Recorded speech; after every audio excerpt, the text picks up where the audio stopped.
I struggle a lot with overthinking and overanalyzing everything to the point I just think about it all day and my mind races fast and stresses me out. Do you deal with this too? Not really. Not really, dude. I don't have a lot of time on my hands like that to just I'm very active. Like I don't I understand what you're trying to say. Like, thinking too much will just lead to stagnation. I'll never say to you to stop thinking. Thinking is very much a quality that you should be proud of. There's too many people in this world that don't think at all. However, with a lot of thinking and generally with high intelligence people, there comes this side effect of depression and mental health problems, to say the least. And I've seen that both in my personal life. I know people in my life that are very, very intelligent doctors who struggle with this. Very, very highly intelligent people tend to have a lot of thinking, and a lot of analysis, which can render you kind of useless and can, be bad for you.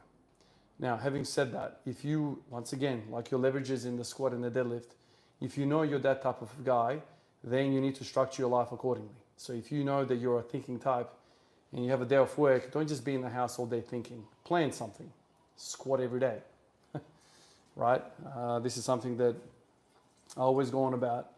If you're not good being on the couch 24/7 and you feel better if you're just on the move, make some sort of plan in your daily regimen where you force yourself to get up and go.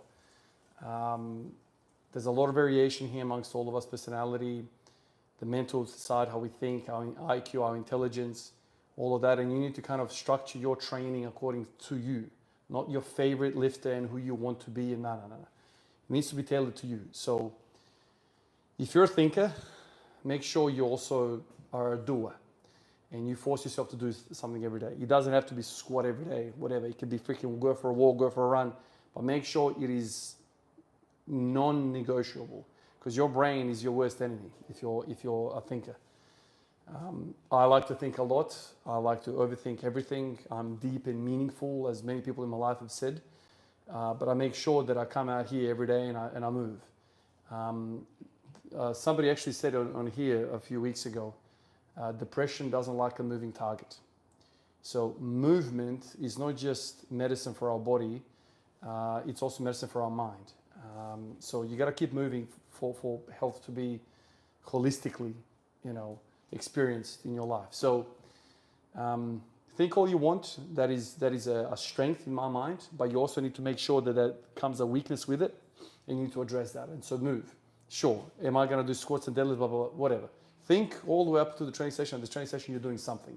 And oftentimes, and I've said this many times before, oftentimes when you're in the gym, thoughts are clearer, and you make some pretty strong connections in your mind, not just about lifting, but also life in general. Something about circulation of blood, something about keeping the body moving makes the brain also think much better as well. So, people can talk about the efficacy of a training program and the progression and the success of your training program.